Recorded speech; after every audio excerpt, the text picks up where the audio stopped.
Avant de plonger dans cette histoire incroyable, pensez à vous abonner à la chaîne et à activer la cloche. Ici, chaque récit a quelque chose à dire, et vous ne voudrez pas en manquer un seul. La pluie tombait en fines gouttes glacées sur la ville de New Haven, transformant les rues en miroirs sombres et luisants. Dans un petit appartement du quartier de Riverside, Emily Carter observait la pluie s'écraser contre la vitre, serrant contre elle une vieille photo de son père. Robert Carter n'était plus. La nouvelle de sa mort brutale s'était répandue comme une traînée de poudre, assassiné, mais les raisons restaient mystérieuses. Emily n'arrivait pas à accepter cette réalité. Le visage de son père lui revenait en mémoire à chaque instant. Robert avait été un homme juste et respecté, mais il avait récemment pris des décisions qui avaient énervé certaines personnes influentes. Emily savait que derrière ce sourire paternel se cachait une vérité que personne n'avait encore révélée. Alors qu'elle se préparait pour les funérailles, une étrange intuition s'empara d'elle. Quelque chose n'allait pas. Les policiers qui enquêtaient semblaient hésitants, comme s'ils savaient des choses qu'ils ne pouvaient pas dire. Et dans cette atmosphère lourde, Emily sentit le froid d'un danger imminent, invisible mais tangible, prêt à surgir à tout moment. Dans le cimetière, les cercueils brillaient sous la pluie, les fleurs tremblaient au vent, et les murmures de la foule formaient un brouillard de mots étouffés. Alors que le cercueil de Robert allait être descendu dans la terre, un homme surgit du milieu des tombes. Ses vêtements étaient sales et déchirés, ses cheveux emmêlés, son regard d'une intensité presque surnaturelle. « Le meurtrier est derrière toi », cria-t-il, la voix brisée mais urgente. Un silence glacial s'abattit sur l'assemblée. Tous les regards se tournèrent vers Emily, qui sentit son cœur s'arrêter un instant. Le cri du sans-abri avait réveillé une vérité qu'elle n'était pas prête à affronter, la mort de son père n'était pas un accident ni un simple crime. Elle était sur le point de découvrir un monde de trahison, de secrets familiaux et de dangers cachés derrière chaque visage familier. Ce jour-là, Emily réalisa que les funérailles de son père n'étaient que le commencement d'une lutte pour la vérité. Et que le meurtrier, invisible pour tous, se tenait peut-être juste derrière elle. Le vent glacé balayait le cimetière de New Haven, faisant danser les rubans noirs et trembler les branches nues des arbres. Emily Carter, encore sous le choc de la mort de son père, avançait lentement vers le cercueil. Chaque pas semblait alourdi par une douleur invisible, chaque souffle par l'angoisse qui lui nouait la gorge.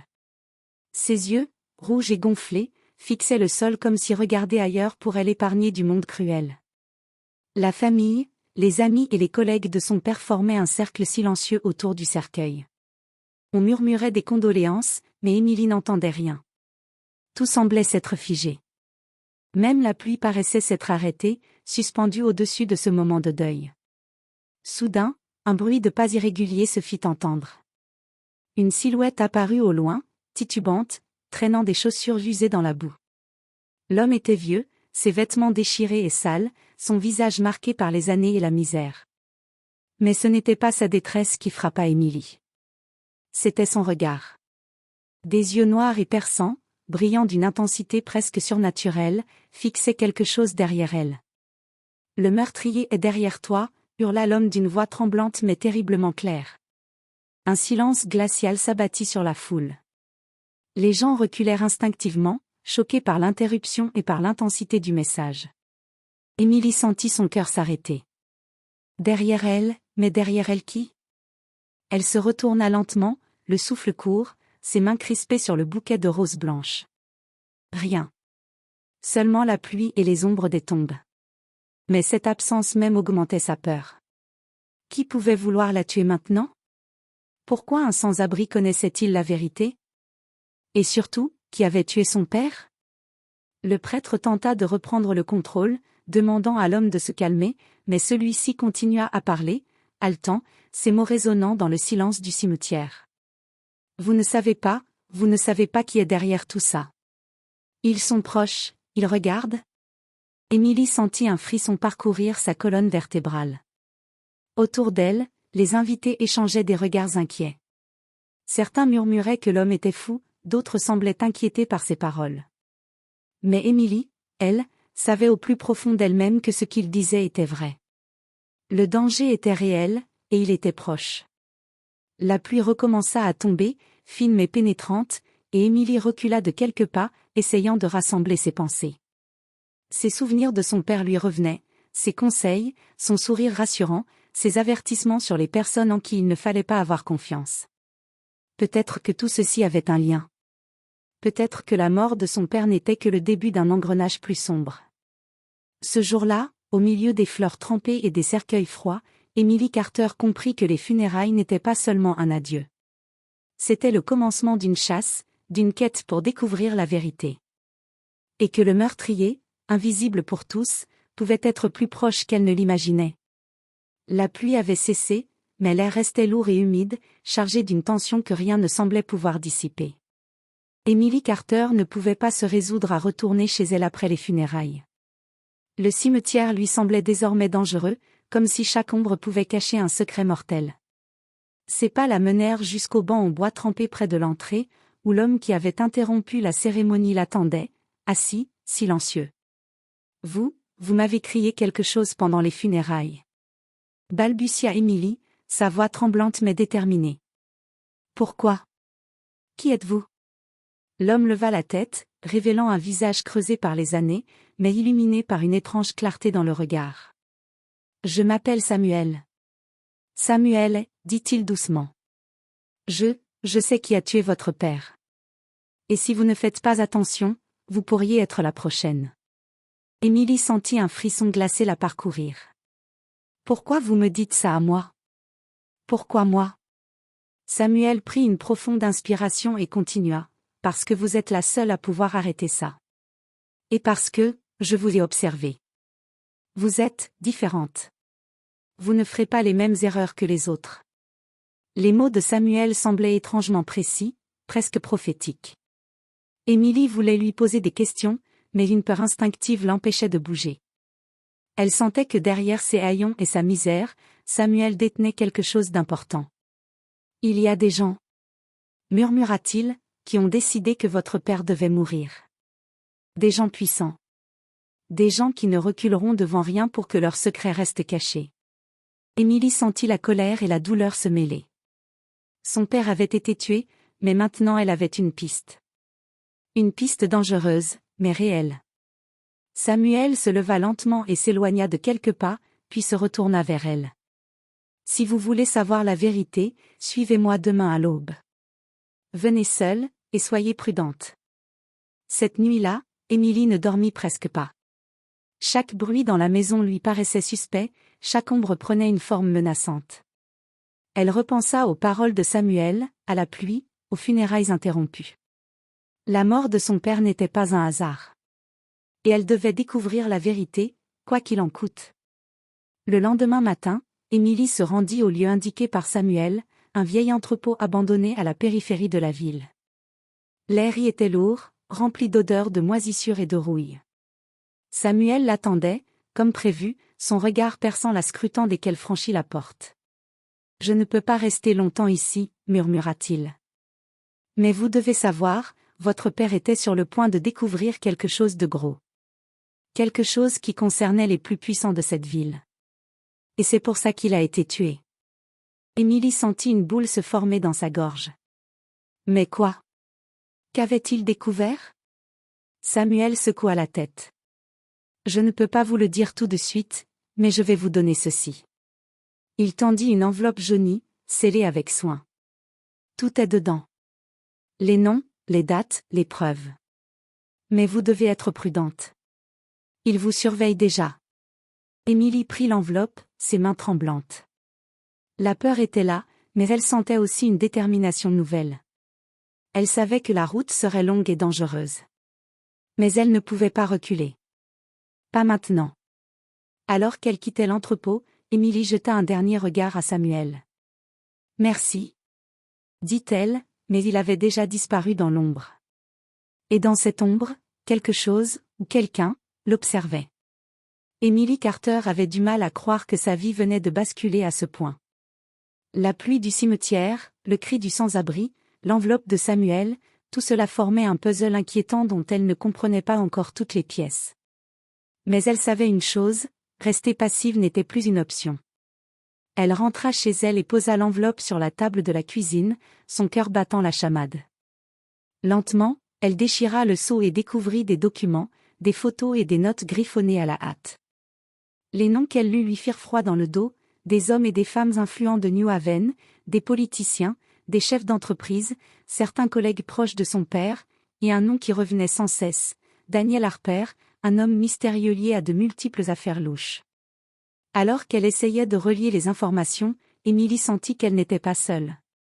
Des bruits étouffés venaient de la rue. Chaque fenêtre de son appartement lui semblait une cible potentielle. Elle avait appris à ses dépens que le danger pouvait surgir de n'importe où.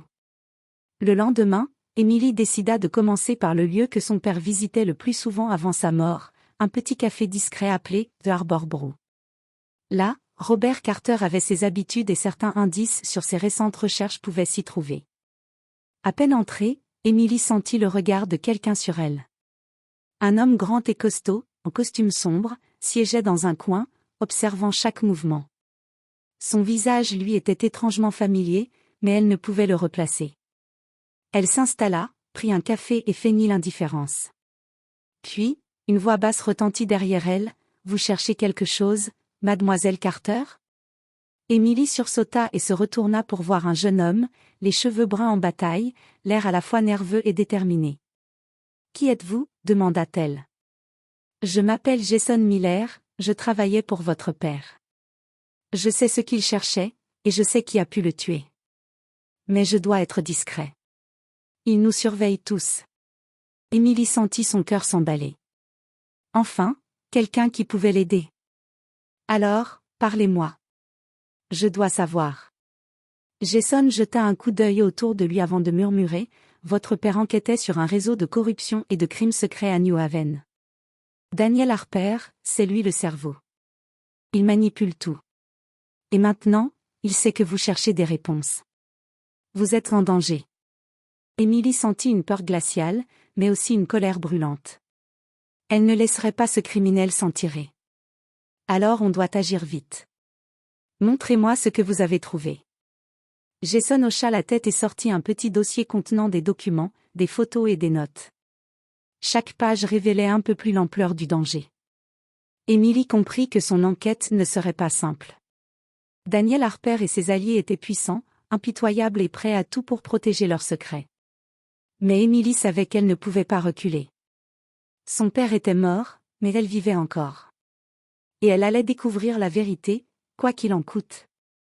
Alors qu'elle quittait le café avec Jason, elle sentit une présence derrière eux. Une silhouette sombre disparut dans la ruelle adjacente. Le danger se rapprochait déjà, invisible mais tangible. Et Emily comprit que la chasse pour la vérité venait tout juste de commencer. La nuit était tombée sur New Haven. Les rues étaient désertes, à l'exception des lumières tremblantes des lampadaires qui projetaient des ombres inquiétantes sur les trottoirs mouillés. Emily Carter marchait aux côtés de Jason Miller, son dossier serré contre elle. Chaque bruit semblait amplifier son cœur battant. Elle savait que Daniel Harper et ses alliés étaient proches, et qu'ils ne laisseraient rien au hasard pour l'arrêter. Ils avaient décidé de se rendre à un entrepôt abandonné que Jason avait identifié comme un point de rencontre secret de Harper. C'était risqué, mais c'était le seul endroit où ils pourraient trouver des preuves concrètes. Emily sentait la peur monter, mais elle refusait de reculer. La vérité sur la mort de son père devait être révélée. L'entrepôt était immense et silencieux, seulement éclairé par quelques rayons de lune filtrant à travers les fenêtres brisées. Emily et Jason progressaient lentement, leurs pas résonnant sur le sol poussiéreux. Soudain, un bruit métallique retentit derrière eux. Ils se retournèrent juste à temps pour voir une silhouette surgir, le visage partiellement masqué. « Emily Carter, vous ne devriez pas être ici », murmura une voix glaciale. C'était Daniel Harper.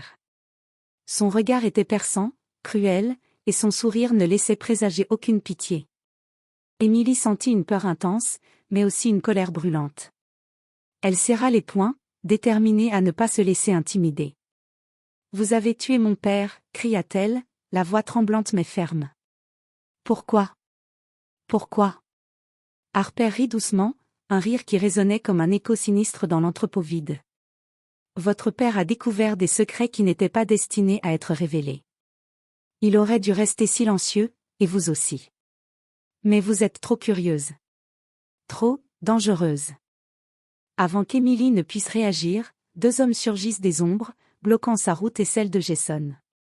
Harper s'avança lentement, chaque pas résonnant comme un jugement. Emily sentit la panique monter, mais elle se rappela les conseils de Samuel et la détermination de son père. Elle devait rester calme et intelligente. Jason sortit un petit appareil qu'il avait caché dans sa veste. « Ne bougez pas !» cria-t-il. L'appareil émettait un bruit strident et lumineux, désorientant les hommes de Harper. Profitant de l'instant, Emily et Jason se faufilèrent derrière une pile de caisses, leur cœur battant à tout rompre.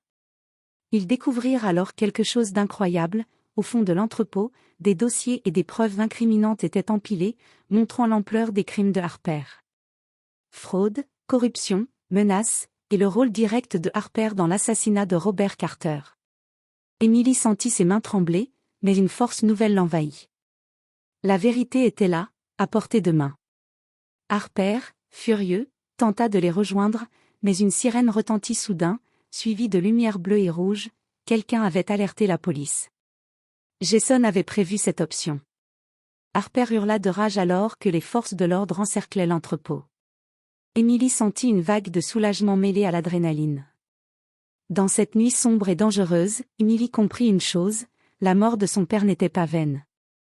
Sa curiosité, son courage et sa détermination avaient permis de dévoiler la vérité. Mais elle savait aussi que ce n'était que le début. Harper et ses complices allaient payer, mais le chemin pour obtenir justice serait long et semé d'embûches. Alors que les policiers emmenaient Harper et ses hommes, Emily leva les yeux vers le ciel étoilé. Pour la première fois depuis la mort de son père, elle sentit l'espoir renaître.